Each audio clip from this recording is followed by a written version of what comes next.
Hello and welcome to this episode of the Reablement podcast, where Keep Able are talking to a range of people who've experience with using reablement in their everyday work. We discuss how it all comes together and why it works. I'm Alison Vella from Keep Able. My guest for this episode is Tanya Caputo from Baptist Care.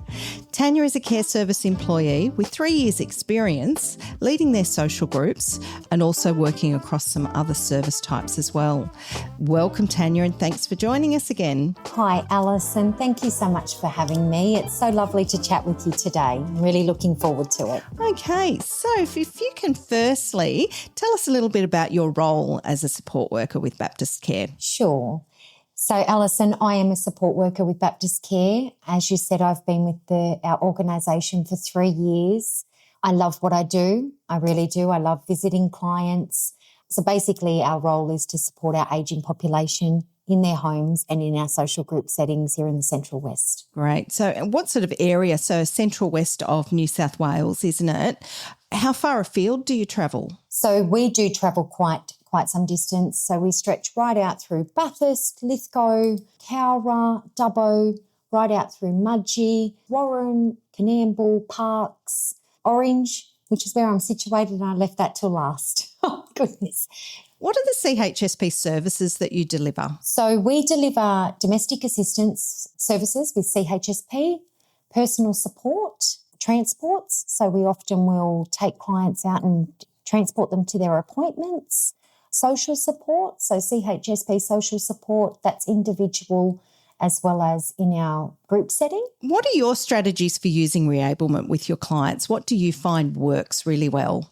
I find my greatest strategy with reablement and working with clients, Alison, is involving them, keeping them involved and in charge of the journey.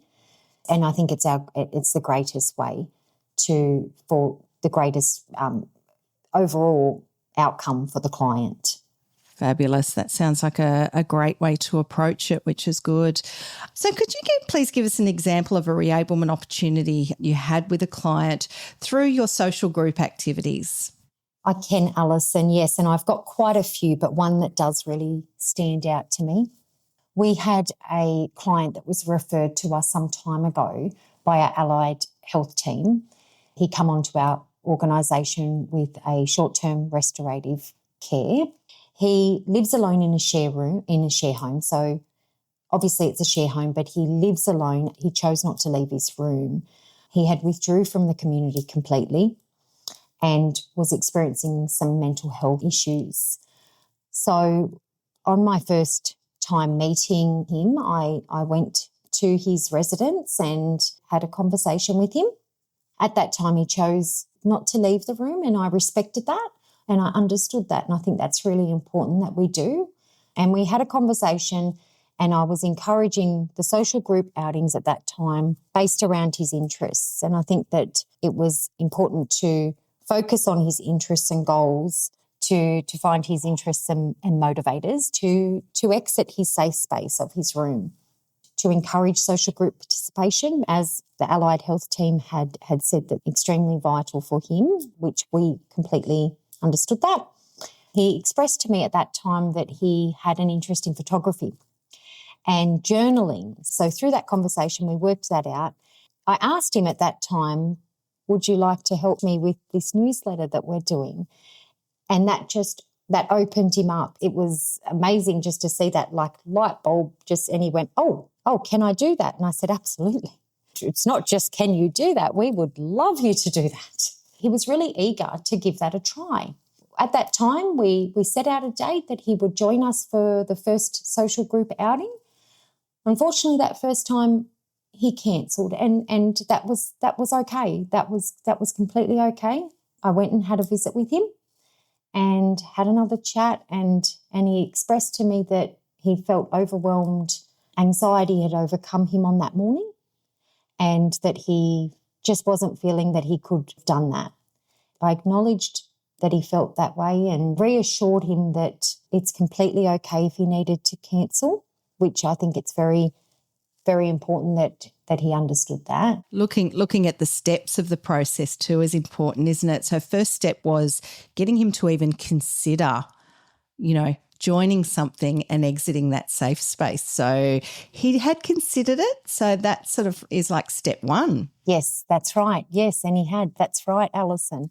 So at that time, he said, we'll give it another try. And I said, that's great, let's do that. But we modified it. So how we did that was he expressed to me that he was concerned to go on the outing because it was in the bus. And I thought, okay, so how can we modify this to get him to join us, but take away that possible anxiety point that he's having around the bus? And I said, that's okay. I said, how about we pick you up in the smaller vehicle and would you like to join us for a craft day? He said, oh, okay, that sounds wonderful. I would like to try that. And on that first day, Alison, he come in the smaller vehicle and he come along to the craft day. So our craft days are a little bit smaller group and are really great to introduce. It's an introduction to the setting. And he was able to meet some people and it sort of alleviated that pressure of the bus. So just having that small change allowed him to take that step out of that safe space. So it just took him out of that safe space, enough just to get him out and to be around with other people. From there, Alison, it was 2 weeks that we modified it to come to craft group, and now we cannot keep him out of group. He takes his camera with him everywhere on every outing. He takes photos. He's part of our newsletter. He's now taking himself out of his space and joining the others in the share room for dinner time.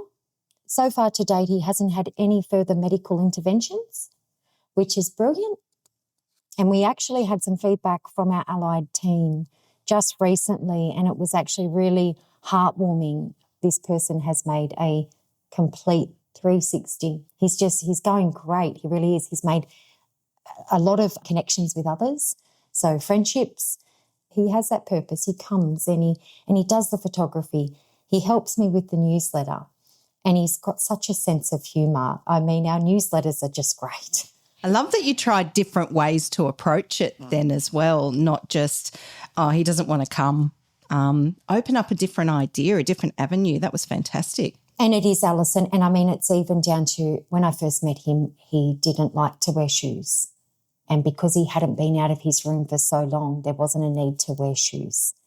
So that was another element that we had to sort of cross and jump. And we went through all these different shoes in his room to find which one he felt didn't feel like he had shoes on, but he had shoes on. So he could participate. And he wears those shoes and he's actually wearing slippers now. So, I mean, it's just great. But how important, you took the time sort of like to get to know him, whether, going back into a little bit of his life story and then realising, that gave a twinkle in the eye. So maybe we can talk a little bit more about that. And it is. And I think that as well, Alison, it's building that rapport and trust as well. He felt comfortable to talk about his past and to open up about, this is where I didn't feel comfortable. How can we cross that? And as support workers, that's where then we go, okay, what can we do? How can we modify this? And how important is it too that sort of it can be an ongoing process? Sort of reablement is not always just this is the goal, within such a time frame it's been achieved. You've worked out steps for him and he's had lots of steps along that journey by the sounds of it and continues to thrive. Yes, that's right. Yes.